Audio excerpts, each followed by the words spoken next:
नमस्कार दोस्तों, मैं हूं मुकेश सिंह और अभी आप मेरे साथ देख रहे हैं द न्यूज 19। दूसरे चरण के नामांकन की तिथि समाप्त हो गई, लेकिन आप नहीं जानते होंगे कि आपके प्रत्याशी के पास कितनी संपत्ति है। आप नहीं जानते होंगे कि आपके विकास के नाम पर आपसे वोट लेकर सत्ता का स्वाद पाने वाले नेताओं का कितना विकास हुआ है। इसलिए आप इस वीडियो को पूरा देखिए, क्योंकि इस वीडियो में मैं आपको दिखाऊंगा कि पूर्णिया लोकसभा क्षेत्र से नामांकन करने वाले प्रत्याशियों का कितना विकास हुआ है। जैसा कि आप जानते हैं कि पूर्णिया लोकसभा क्षेत्र से 11 उम्मीदवारों ने नामांकन पर्चा दाखिल किया है, लेकिन 3 प्रत्याशी काफी प्रभावी हैं, जिसमें इंडिया गठबंधन से राजद प्रत्याशी के रूप में बीमा भारती ने 3 अप्रैल को अपना नामांकन दाखिल किया, तो नामांकन के आखिरी दिन यानी 4 अप्रैल को निर्दलीय प्रत्याशी के रूप में राजेश रंजन उर्फ पप्पू यादव ने भी अपना नामांकन दाखिल कर दिया। और जैसा कि आप यह भी जानते हैं कि एनडीए प्रत्याशी के रूप में संतोष कुशवाहा ने नामांकन के पहले ही दिन 28 मार्च को ही नामांकन पर्चा भर दिया था। ऐसे में ये तीनों प्रत्याशी के बारे में, जैसा कि आप जानते हैं कि ये तीनों प्रत्याशी लंबे समय से पूर्णिया की राजनीति कर रहे हैं, लेकिन इन तीनों नेता की कुल चल और अचल संपत्ति कितनी है, इसकी जानकारी आपको नहीं होगी। विकास के नाम पर वोट लेने वाले इन नेताओं का कितना विकास हुआ है, इसकी भी जानकारी आपको नहीं होगी। हालांकि मैंने संतोष कुशवाहा के नामांकन के उपरांत आपको दिखाया था कि संतोष कुशवाहा की संपत्ति में कितनी वृद्धि हुई है। मैंने आपको अपने पिछले वीडियो में यह बताया था कि 2010 के विधानसभा चुनाव में संतोष कुशवाहा के पास 34 लाख की संपत्ति थी, तो उनकी पत्नी के पास 15,16,000 की संपत्ति थी। वहीं 2024 में संतोष कुशवाहा की संपत्ति बढ़कर हो गई 2,69,79,640 रुपये, तो उनकी पत्नी मधुलता देवी की संपत्ति बढ़कर हो गई 2,97,50,967 रुपये, और उनके 19 वर्षीय पुत्र के नाम भी 35 लाख की संपत्ति हो गई। ये जानकारी मैंने आपको दी थी और आज भी आपको ये जानकारी मिल गई। लेकिन राजद प्रत्याशी बीमा भारती और निर्दलीय प्रत्याशी पप्पू यादव के पास कितनी संपत्ति है, ये आप अब तक नहीं जान रहे होंगे। इसलिए मैं आज आपको इस रिपोर्ट में यह दिखाऊंगा कि आखिर किसका विकास हुआ, जनता का या फिर विकास के नाम पर वोट लेने वाले नेताओं का। तो सबसे पहले आप यहां यह जान लीजिए कि बीमा भारती 2000 ईस्वी में पहली बार रुपौली विधानसभा से विधायक चुनी गई। उस वक्त निर्वाचन आयोग के सामने प्रत्याशी को अपनी चल अचल संपत्ति का ब्यौरा देना अनिवार्य नहीं होता था।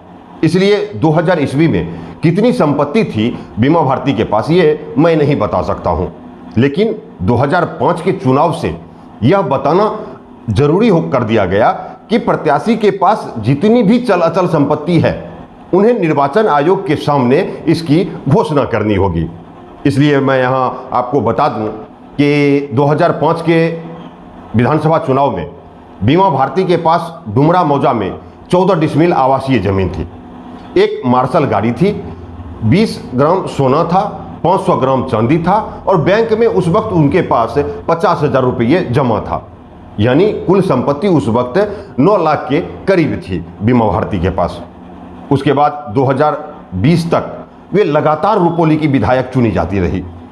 2020 के चुनाव में उनके पास 1,81,50,000 की कुल संपत्ति हो गई, तो उनके पति अवधेश मंडल के पास 1,30,00,000 की संपत्ति हो गई, तो वहीं उनके बेटे और बेटी के नाम भी 10-10 लाख रुपए की संपत्ति हो गई, जबकि बीमा भारती के नाम 2,72,000 का ऋण भी था। ये घोषणा बीमा भारती ने 2020 में जब उन्होंने रुपौली विधानसभा से नामांकन की थी, उस वक्त उन्होंने घोषणा की थी। और अब जब वे 3 अप्रैल को पूर्णिया लोकसभा से राजद प्रत्याशी के रूप में अपना नामांकन दाखिल की है, तो उस नामांकन में उन्होंने ये घोषणा की है कि मेरे पास 1,73,77,020 रुपये की संपत्ति है, तो मेरे पति के पास 1,49,21,545 रुपये की संपत्ति है, और मेरी बेटी के पास 28,09,00,000 रुपये की, और मेरे बेटे के पास 1,03,92,878 रुपये की चल और अचल संपत्ति है। यानी बीमा भारती और उनके आश्रित के नाम कुल 4,54,92,343 रुपये की कुल चल और अचल संपत्ति है। जबकि 2005 के चुनाव में उनके पास महज डुमरा मौजा में 14 डिसमिल आवासीय जमीन थी, एक मार्शल जीप थी, 20 ग्राम सोना था और 500 ग्राम चांदी था और साथ ही बैंक में 50,000 रुपये भी जमा था। यानी अनुमानित कुल 9 लाख की कुल संपत्ति थी उस वक्त बीमा भारती के पास। बीमा भारती के नाम 16,56,254 रुपये का बैंक लोन भी है, तो उनके बेटे के नाम 16,06,390 रुपये का लोन है। यदि केस मुकदमे की बात करें तो भारतीय दंड संहिता आईपीसी की विभिन्न धाराओं के तहत बीमा भारती के विरुद्ध 3 मामले दर्ज हैं, तो उनके पति के विरुद्ध 54 मामले दर्ज हैं। अब यहां आप ही आकलन कीजिए कि रुपौली की विधायक बीमा भारती के अपने 25 वर्ष के विधायकी कार्यकाल में किसका विकास हुआ है? जनता का विकास हुआ है या फिर उनका और उनके परिवार का विकास हुआ है? अब आइए निर्दलीय प्रत्याशी राजेश रंजन उर्फ पप्पू यादव के हलफनामे पर चर्चा करते हैं। उनके पास कितनी संपत्ति है इसकी चर्चा करते हैं। जैसा कि आप सभी जानते हैं कि पप्पू यादव पहली बार 1990 ईस्वी में सिंहेश्वर विधानसभा से विधायक चुने गए, फिर वे 1991 में पूर्णिया के सांसद चुने गए, उसके बाद 1996 और 1999 में भी वे पूर्णिया के सांसद बने। हालांकि 2004 के चुनाव में वे हार गए। फिर 2009 के लोकसभा चुनाव में उन्होंने अपनी माताजी शांति प्रिया को पूर्णिया के चुनावी मैदान में उतार दिया, क्योंकि अजीत सरकार हत्याकांड में पप्पू यादव उस वक्त जेल में थे। उस वक्त उनकी माता के पास 28,03,033 रुपये की संपत्ति थी, तो उनके पिता के पास कुल 49,91,200 रुपये की चल और अचल संपत्ति थी। उसके बाद जब पप्पू यादव जेल से रिहा हुए तो उन्होंने राजद के टिकट पर 2014 में मधेपुरा से नामांकन दाखिल किया। उस नामांकन में उन्होंने निर्वाचन आयोग के सामने ये प्रस्तुत किया है कि उनके पास कुल 2,25,09,793 रुपये की संपत्ति है, तो उनकी पत्नी जो मौजूदा वक्त में राज्यसभा सांसद हैं रंजीता रंजन, उनके पास कुल 4,03,53,172 रुपये की चल अचल संपत्ति है। तो वहीं उनके बेटे के नाम 2,15,30,000 रुपये की चल और अचल संपत्ति है। ये उन्होंने 2014 में दिखाया है।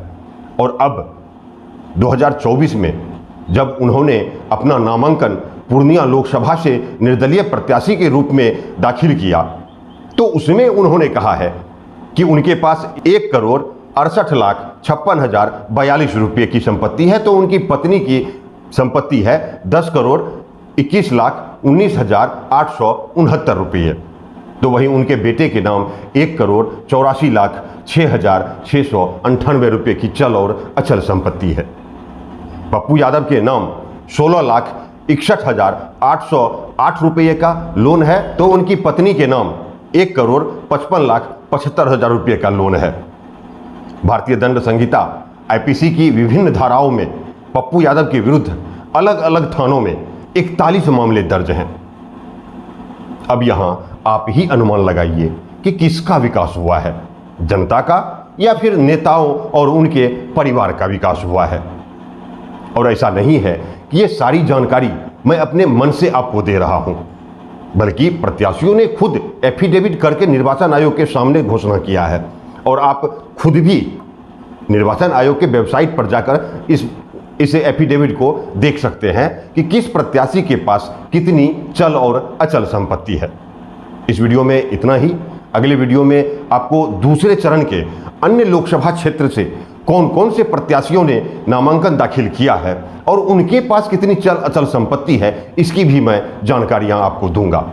इसलिए आपसे आग्रह है कि आप द न्यूज़ 19 के यूट्यूब चैनल को सब्सक्राइब कर लें और फेसबुक पेज को लाइक और फॉलो अवश्य कर लें। बहुत बहुत धन्यवाद, बहुत बहुत धन्यवाद।